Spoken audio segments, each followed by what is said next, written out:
What's up sa inyo? Ako si MD Vlogs and welcome back again to my YouTube channel, no? Good evening guys. So, shout out nga pala sa mga naka-Kiwi Icon 110cc dyan at sa mga bagong bisita pa lang dito sa video ko na ito. Don't forget to subscribe, like, and click the notification bell para pagka may mga bago tayong upload na video ay mapapanood ninyo. So, yun mga ka-icon, no? Sa mga bagong pasok dyan, ng mga naka-Kiwi Icon 110cc, ang vlog ko mga ka-icon 110cc ay yung mga issue ni Kiwi na kailangan masolusyonan natin, no? So sa 3 years and 2 months ko mga ka-icon, nagamit ko itong motor na ito. Ang mga naging sira nito mga ka-icon, unang-una yung belt mga ka-icon. Yung belt ni Kiwi Icon 110cc mga ka-icon is mahuna siya. Ibig sabihin mga ka-icon, kung may mga kasukat naman na belt para kay Kiwi Icon 110cc na genuine, no? Genuine na matibay, eh magpalit kayo after 6 months mga ka-icon. Pangalawa, yung battery niya mga ka-icon. Yes.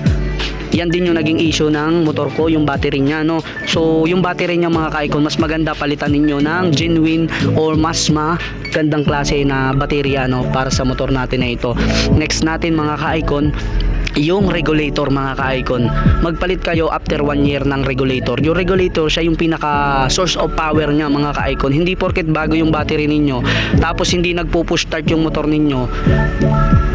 Possible kasi na sa regulator yan mga idol, no, kahit bago yung battery ninyo. So yun mga ka-icon, magpalit kayo ng regulator na mas magandang klase, no. So napaka solid kasi nitong motor natin na ito mga ka-icon, kasi napakarami niyang kasukat. Hindi nyo lang kasi siya alam, no. Kaya nga kung wala kayong alam at bago pa lang sa inyo yung motor ninyo mga ka-icon, mas maganda na magtanong kayo, lalong lalo na sa mga matatagal ng gumagamit ng ganitong klaseng motor, no.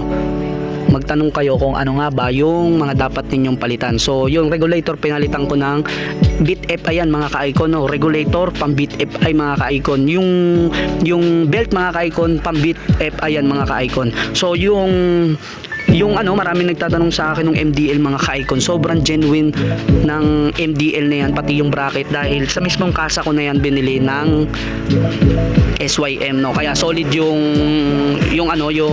MDL na ilaw niyan mga ka-icon, at napakalakas talaga mga ka-icon. So doon na lang ako sa kasa nila bumili. So at the rest mga ka-icon, aftermarket na yan mga ka-icon, no. So kagaya nung cover na yan, isa pa yan, no, napakaraming nagtatanong sa akin yan, pero solid yan mga ka-icon dahil 2 taon na nakakabit sa motor ko yan. Akala nila nagpalit na ako ng front shock, pero yan mga ka-icon, cover lang yan. So meron yan sa aking TikTok shop, no, meron yan sa Yellow Basket ko, at syempre i-upload ko rin to sa Yellow Basket ko. Kaya pwede kayong maka-order ng mga sukat na parts dito sa motor ninyo. Pangalawa mga ka-icon, sa panggilid, yung panggilid natin mga ka-idol, palitan natin yung bola niya, yung bola, yung Bendix. So yun, sa mga hindi pa familiar yung Bendix mga ka-icon, kapag nagkaroon ng sira yung Bendix ninyo sa panggilid mga ka-icon, possible na hindi nyo mapagana yung push start kahit na okay yung regulator nyo, okay yung battery nyo.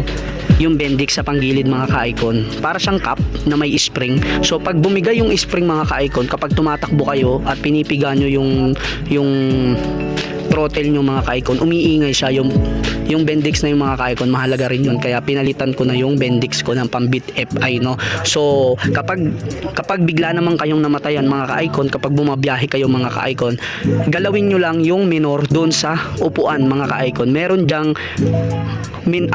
dyan na butas na pwede ninyong mapihit, no, yung minor ninyo. Kung sakaling mamatayan kayo, ang gagawin nyo lang, taasan nyo lang yung minor nyo para mapagana ninyo yung motor ninyo. And kapag medyo uminit na sa mga ka-icon, tsaka nyo ibalik sa dati yung pwesto ng minor ninyo, no. So yung minor kasi mga ka-icon, kapag tinaasan ninyo ay lalakas yung kain ng gas. Kapag hininaan nyo, mahina lang din yung kain ng gas, pero yung hatak nya is hindi siya powerful. Unlike kung tinansyan nyo, yung binalik nyo lang ulit sa dati, yun. So magiging normalize lang ulit yung takbo ng motor ninyo at saka yung kain ng gas, no. So sa MDL pala natin mga ka-icon, hindi po siya tap sa wire, kaya yun yung nagustuhan ko, kaya ako nabili yung MDL na yan, hindi siya nakatap sa wiring. Kaya kapag patay yung motor ninyo, pwede pa rin umilaw yung MDL ko kasi may remote po siyang kasama. So sa SYM, kasa ko po yan na bili, no. So syempre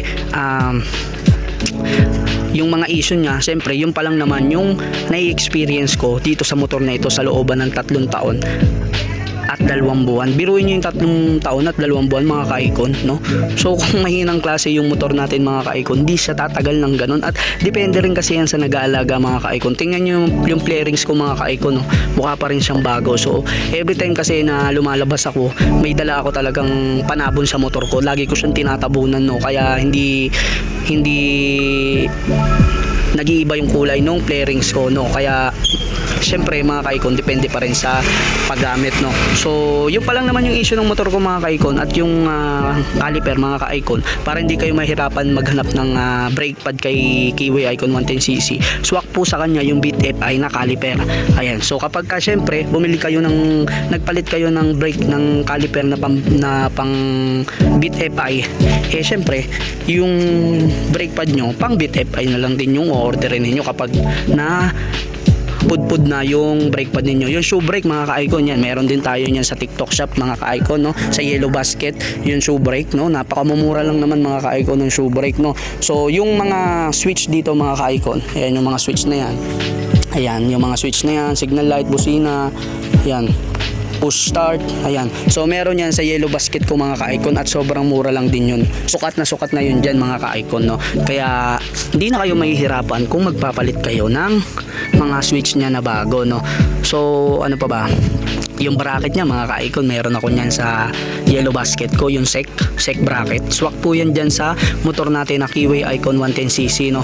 So syempre may kamahalan, parang nasa 1,000 ko yata nabili yung bracket, pero all goods naman kasi matibay mga ka-icon.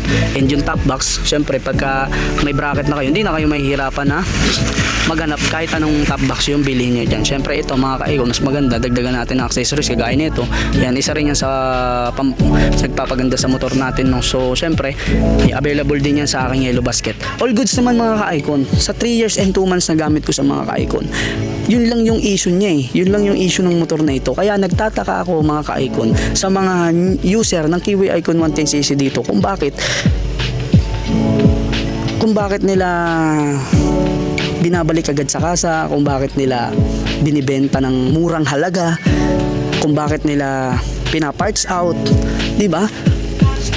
So anong mararamdaman natin mga ka-icon dahil user tayo ng gantong motor? Makikita lang natin sa marketplace or sa mga groups na ginaganon lang yung motor, no? So once na kumuha kayo ng ganyang klase ng motor, maging concerned kayo, kasi kahit anong motor naman guys yung gamit ninyo, kung di naman kayo marunong mag-maintenance sa motor ninyo, gamit lang kayo ng gamit, or hindi kayo marunong mag-alaga ng motor ninyo guys, kahit bago pa yan, magiging mukhang luma na yan mga ka-icon, no? Kahit anong motor yung gamit mo, kahit anong sasakyan, nasa sayo pa rin yan mga ka-icon, lalo kung ikaw yung nagmamayari at ikaw yung may gamit ng motor, no? So syempre mahirap naman yung, lalo na sa panahon ngayon, kaya ka nga nagganyan ng motor kasi nga wala kang budget, kulang yung budget mo, or yun lang yung afford ng pera mo, no? Tapos kapag nagkaroon lang ng sira, sasabihin mo mahinang klase na agad si Keyway Icon 110cc, 3 taon at 2 buwan na nga sa akin. Hindi naman nabiro yung 3 taon at 2 buwan na sa akin yan. Syempre hindi naman mahinang klase talaga ito, depende na rin sa tao yan guys. Kaya salute sa lahat ng mga Keyway Icon 110cc dito na 2 taon mahigit na sa kanila yung motor, kasi para sa akin solid talaga ito, unlike sa Rusi at saka sa Motorstar at iba pang brandang motor, no? So para sa akin, kung sa ibang lugar lang talaga namamayagpag talaga si Icon 110cc, talagang subok to sa tipid sa gas. Napakatipid sa gas nito guys. Ilang beses ko nang sinubukan na na ubusin ko yung gas ko. Ilang beses ako namatayan guys, kasi sinubukan ko siya kung hanggang saan yung layo ng 1 litro, no? So nawala na lang ako ng gas, buti na lang medyo malapit na yung gasolinahan, pero grabe layo yung tinakbo ng 1 litro, no? So halos kaya yung simula Muntinlupa to Quezon City, tas babalik pa siya. Kaya niya guys, kaya niya. Para sa akin, sa lahat ng motor, ito yung pinakamatipid kaysa sa Honda Beat FI, Honda Beat B3, no? Para sa akin ito yung matipid talaga sa Keyway Icon. Napakatipid sa gas nito guys. Kaya sa mga nagbabalak ng motor na pang budget meal na solid talaga, sobrang tipid sa gas, mare-recommend ko talaga si Keyway Icon 110cc dahil napaka daming lugar na napuntahan ng motor na ito guys. halos NCR na libot na nito guys ng motor na ito, at hindi lang, syempre napakalalayo na ng narating ng motor na ito, at gamit din natin ito sa pan-deliver araw-araw ng Lalamove. Shoutout sa mga Lalamove riders dyan, no? So guys, hanggang dito na lang yung video ko, at don't forget to share and like my YouTube channel, TikTok account, no? So mag-order na kayo sa Yellow Basket, dahil yung mga accessories ni Kiwi Icon 110cc, lalong lalo na yung footboard, ayan, ilalagay ko yan dyan sa Yellow Basket ko. Lahat ng nilalagay ko sa Yellow Basket ko guys ay swak sa motor natin. So peace yo.